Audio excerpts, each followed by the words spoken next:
Hello everyone, welcome back to my channel. आज हम बहुत दिनों के बाद मिल रहे हैं और आज हम करने वाले हैं ऐसा वर्कआउट जो बहुत सारे लोगों का फेवरेट वर्कआउट है, जिसके बहुत वीडियोस यूट्यूब पे भी अवेलेबल है। तो आपने गेस किया होगा, आपने सही गेस किया है। आज हम करने वाले हैं एब्स वर्कआउट। तो एब्स वर्कआउट बहुत लोगों की प्रायोरिटी में रहता है, बहुत लोगों की हिट लिस्ट पे रहता है कि एब्स वर्कआउट में बहुत टाइप्स है, अलग अलग टाइप्स के। तो आज हम जो करने वाले हैं वो बिगिनर लेवल का एब्स वर्कआउट करेंगे, जो आप बिल्कुल भी घर पे कर सकते हो। आपको इक्विपमेंट्स की ज़रूरत नहीं है और बेसिक से आप एब्स वर्कआउट कैसे स्टार्ट कर सकते हो। और इसके ही साथ साथ मैं आपको बताऊंगी कि इसके फायदे कौन कौन से हैं और इसके बारे में मिथ्स कौन से हैं। लेकिन फायदे और मिथ्स के बारे में हम बाद में देखेंगे, पहले हम हमारा वर्कआउट शुरू करेंगे। तो इस एब्स वर्कआउट में 3 टाइप्स के एब्स रहते हैं, जो अपर एब्स रहते हैं, जो मिडिल एब्स रहते हैं और लोअर एब्स रहते हैं। तो अपर मतलब जो चेस्ट के बिल्कुल भी नीचे आते हैं वो अपर एब्स, जो बीच का पार्ट होता है वो मिडिल एब्स और जो लोअर पार्ट रहता है वो lower belly fat, lower abs कहते हैं। तो वो तीनों चीजें जिस पे हम फोकस करेंगे और कौन से वर्कआउट में हम अपर एब्स पे फोकस करेंगे, कौन से वर्कआउट में हम लोअर एब्स पे फोकस करेंगे, वो मैं आपको वर्कआउट करते वक्त बताऊंगी। तो चलिए जल्दी से शुरू करते हैं हमारा एब्स वर्कआउट। जो पहला वर्कआउट मैं शुरू कर रही हूँ उसका नाम है अपर एब्स क्रंचेस, जो अपर एब्स पे फोकस करता है। तो वो हम देखते हैं। तो अभी पीठ के ऊपर लेटना है, फिंगर्स को इंटरलॉक करना है और पीछे रखना है। अब मैंने शोल्डर्स को नीचे रखा है।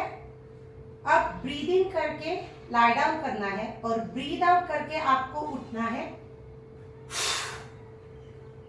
Breathe in, chest open, breathe out, crunch, breathe in,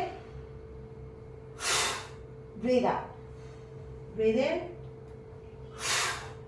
breathe out, breathe इन। जैसे आप देख रहे हैं, मैंने एल्बोज को बाहर की तरफ ही रखा है। जब आप उठते हो तो आपको ऐसा बिल्कुल भी नहीं होना है, एल्बोज बिल्कुल बाहर की तरफ होने चाहिए और सिर्फ आपको ब्रीद आउट करके पुश देना है, ब्रीद इन करके लेट जाना है।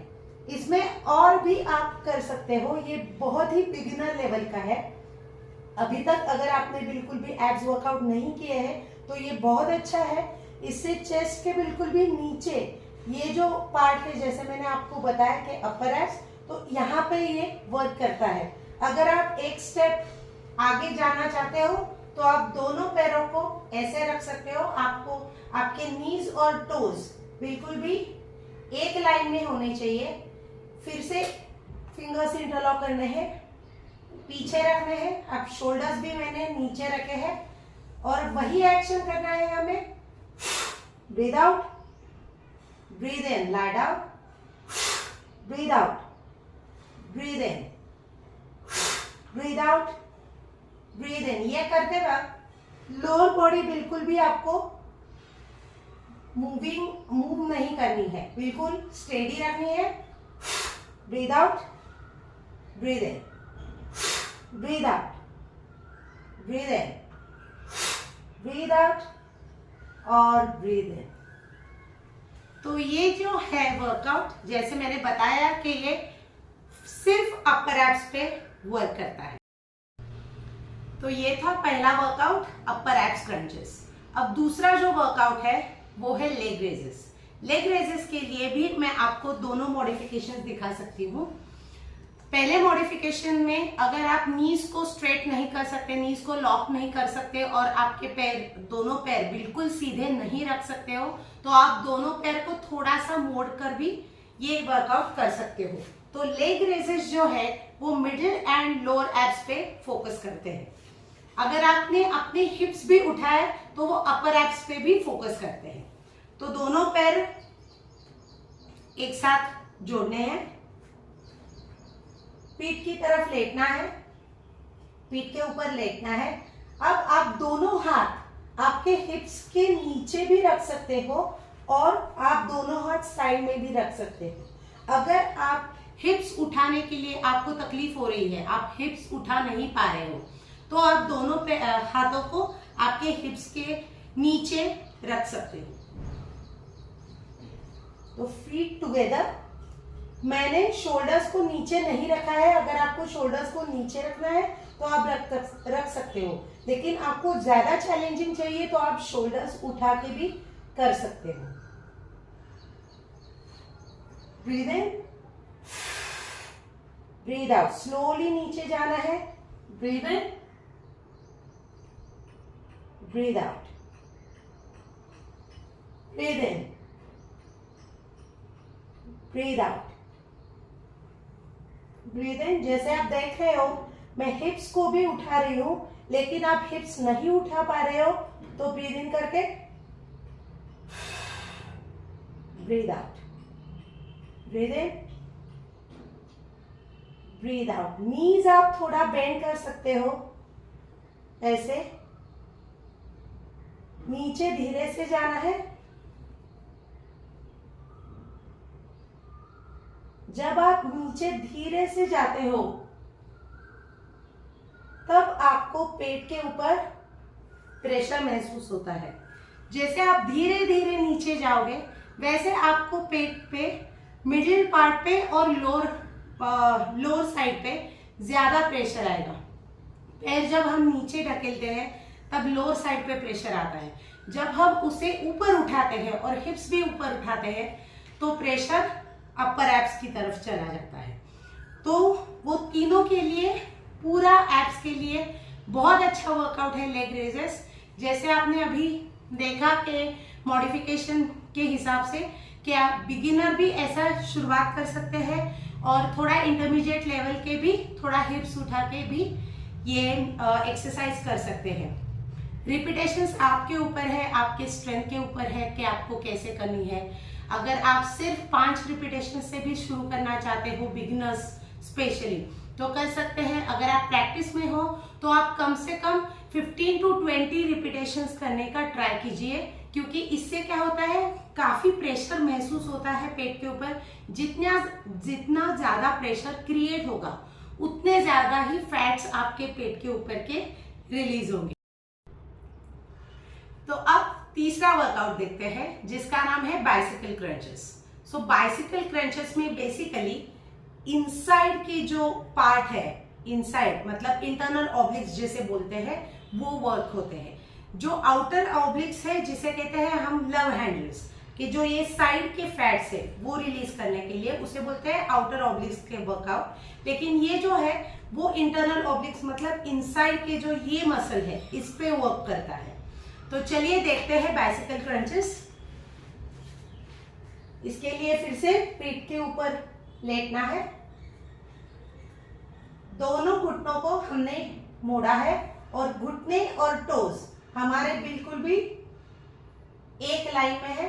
अब इंटरलॉक करने हैं फिंगर्स, हाथ पीछे की तरफ, एल्बोज आउट। अब मैं मेरा राइट एल्बो लेफ्ट की तरफ लेके जाऊंगी और लेफ्ट एल्बो राइट की तरफ लेके जाऊंगी। जब भी मैं ये क्रंच करूंगी तब मैं एक्सटेंशन भी साइमल्टेनियसली करूंगी। तो शुरू करते हैं। शोल्डर्स को उठाना है, breathe out, breathe out, breathe out, breathe out.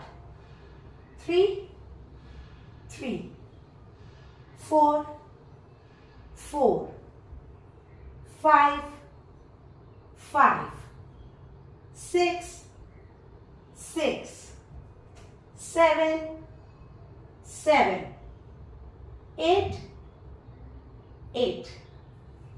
तो जैसे अभी आपने देखा कि मैं जब क्रंच कर रही हूं तब मैं पैरों को एक्सटेंड भी कर रही हूं। तो ये इंपॉर्टेंट है कि जब आप एल्बो को नी की तरफ लेके जा रहे हो तब आपको सांस छोड़नी है, क्योंकि क्या होता है, हम जब घुटना हमारा चेस्ट की तरफ लेके जाते हैं तब यहाँ पे प्रेशर बढ़ जाता है हमारे बेली पे। तो वो करते वक्त आपको सांस हमेशा छोड़नी है। अगर आप सांस वहां नहीं छोड़ोगे तब आपको यहाँ पे क्रैम्प आने के चांसेस बढ़ जाते हैं। इसलिए आपको हमेशा जब आप घुटना आपका चेस्ट की तरफ लेके जा रहे हो तब आपको सांस छोड़नी है। तो ये क्रंच और एक्सटेंशन हमारा साइमल्टेनियसली हमें करना है। आप इसका स्पीड बढ़ा सकते हो। आप और एक मॉडिफिकेशन के लिए पैरों को थोड़ा ऊपर रख सकते हो और फिर बाइसिकल क्रंचेस कर सकते हो। ये थोड़ा सा एलिवेटेड है, ये थोड़ा सा एडवांस वर्कआउट में जाता है लेकिन जब अभी आप शुरू कर रहे हो तो आप इसी से शुरू कर सकते हो। जब आप क्रंच करते हो और एक्सटेंड करते हो तो एक्सटेंड करते वक्त अभी आपने वर्कआउट में देखा होगा कि मेरा पैर ये फ्लोर के पैरेलल है, ये फ्लोर के बहुत ज्यादा ऊपर नहीं है। तो आपको नीचे लेके जाना है। आप जब जैसे ही नीचे पैरेलल लेके जाओगे वैसे ही लोअर बेली पे आपका प्रेशर बढ़ेगा और लोअर बेली के फैट्स रिलीज होने शुरू हो जाएंगे। और आप जब क्रंच करते हो तो इनसाइड यहाँ पे आपको ये क्रंचेस महसूस होंगे, यहाँ के मसल्स बहुत अच्छे से डेवलप हो जाएंगे। इससे और क्या फायदा होता है वो तो हम वर्कआउट के बाद देखेंगे ही। तो इसका नाम है बाइसिकल क्रॉस क्रंचेस। अब जो चौथा वर्कआउट है जिसका नाम है हिल टैप, तो अब हम देखेंगे हिल टैप वर्कआउट। हिल टैप वर्कआउट एक्सटर्नल ऑब्लिक्स पे वर्क करता है। एक्सटर्नल ऑब्लिक्स जैसे पहले हमने अभी देखा कि इंटरनल ऑब्लिक्स यहाँ पे वर्क किया, अब एक्सटर्नल ऑब्लिक्स मतलब लव हैंडल्स। तो लव हैंडल्स कम करने के लिए हिल टैप बहुत ही अच्छा वर्कआउट है। चलिए देखते हैं। तो घुटनों को मोड़ दिया है, पीठ के ऊपर हम लेटे हैं, हाथ बिल्कुल सीधे साइड पे रखे हैं, शोल्डर्स आपको लिफ्ट करने हैं, टोज मैंने नजदीक रखे, हिल्स मैंने नजदीक रखे हैं। अब साइड बेंडिंग स्टार्ट करनी है और हिल को टैप करते रहना है। जब हम हिल को टैप कर रहे हैं तब हमें ब्रीद आउट करना है। So let's start.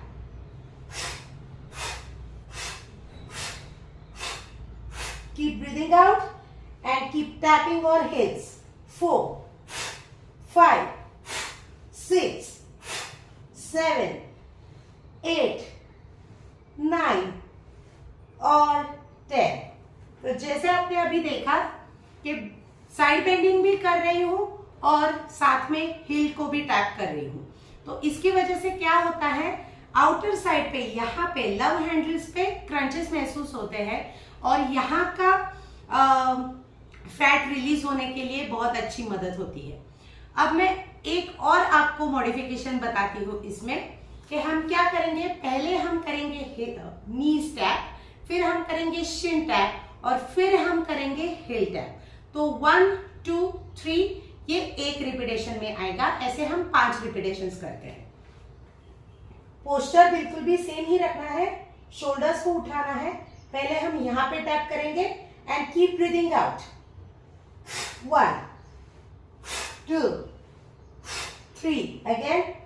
1, 2, 3, 1, 2, 3, 1, 2, 3, one more, 1, 2 and 3। अभी जैसे आपने देखा कि पहले ऊपर, फिर शिन पे, मिडिल पे और फिर हिल पे, ऐसे हमने टैप किया। ये भी आप मॉडिफिकेशन थोड़ा सा चेंज आप कर सकते हो। ये बिल्कुल लव हैंडल्स के लिए ही है। ये आउटर आपके एक्सटर्नल फैट्स आपके घटाता है और यहाँ पे भी आपको फोकस करता है। जब भी हम बैक बेंडिंग कर रहे हैं, साइड बेंडिंग कर रहे हैं और ब्रीदिंग आउट कर रहे हैं तो बेली के ऊपर प्रेशर, कांस्टेंट प्रेशर महसूस होता है, कांस्टेंट प्रेशर क्रिएट होता है और इससे फैट रिडक्शन बहुत तेजी से शुरू होता है। डेफिनेटली इसके लिए प्रैक्टिस चाहिए, डेफिनेटली इसके लिए रिपीटेशंस ज़्यादा चाहिए और रेगुलरली आपको ये वर्कआउट करते रहना है। तो इससे आप अपना फैट लॉस कर सकते हो। तो ये थे हमारे 4 एब्स वर्कआउट जिससे आप फैट लॉस कर सकते हो। तो ये बिल्कुल भी बेसिक मैंने आपको फैट लॉस के लिए एब्स वर्कआउट बताए। आगे आगे भी हम देखेंगे और different types of abs workout. तो जैसे मैंने अभी आपको बताया कि इसके क्या फ़ायदे हैं। तो इससे फैट लॉस तो होता ही है, लेकिन इससे आपके एब्डोमिनल मसल्स बहुत स्ट्रांग हो जाते हैं, फ्लेक्सिबल हो जाते हैं, जिससे आपके डाइजेस्टिव सिस्टम इंप्रूव होती है, डाइजेशन अच्छा होता है। अगर आपका डाइजेशन अच्छा हो जाएगा तो आपके फैट्स तेजी से घट जाएंगे। इसका कॉमन मिथ ये है कि एब्स वर्कआउट करने से एब्स बनते हैं। ऐसा बिल्कुल भी नहीं है। जैसे कि आपने कहावत वो सुनी होगी कि abs are made in kitchen, तो वो बहुत ही सही कहावत है कि एब्स वर्कआउट करने से आपके एब्स नहीं बनते हैं। आपको फैट लॉस में बहुत अच्छा फर्क महसूस होता है। फैट लॉस के लिए ये बहुत अच्छे वर्कआउट तो है ही, लेकिन साथ ही में अगर आपको एब्स बनाने हैं तो आपको डाइट बहुत कंट्रोल करना पड़ता है। आपको हेल्दी खाना पड़ता है। आप कितना खा रहे हो, कितने क्वांटिटी में खा रहे हो, कितने फ्रीक्वेंसी में खा रहे हो और कैसे खा रहे हो, ये बहुत मैटर करता है एब्स बनाने के लिए। तो एब्स वर्कआउट से एब्स बिल्कुल नहीं बनते हैं, लेकिन आपके जो मसल्स है वो स्ट्रेंथन होते हैं, और मसल स्ट्रेंथनिंग की वजह से आपकी टोटल बॉडी की स्ट्रेंथ बहुत अच्छे से बढ़ जाती है। और इससे फैट लॉस तो होता ही है, लेकिन बहुत ही और फायदे होते हैं जो आप अंदर से महसूस इसे कर सकते हो। तो ये थे हमारे आज के बेसिक एब्स वर्कआउट जो हमने आज 4 देखे, और ऐसे ही आप, ये पार्ट 1 है, ऐसे ही बाकी के भी पार्ट्स में हम देखेंगे कि abs workout, different types abs workout कौन कौन से हैं। जो हमने आज देखे वो बिगिनर लेवल के हैं, और भी एडवांस लेवल में क्या आते हैं, स्टैंडिंग एब्स में क्या आते हैं, वो हम हमारे अगले वीडियोस में जरूर देखेंगे। तो ऐसे ही और सारे एब्स वर्कआउट हम देखेंगे हमारे अगले वीडियोस में। तो अभी तक अगर आपने इस चैनल को सब्सक्राइब नहीं किया है तो जल्दी से इसे लाइक कीजिए, शेयर कीजिए और सब्सक्राइब कीजिए। मिलते हैं अगली वीडियो में, तब तक के लिए बाय बाय।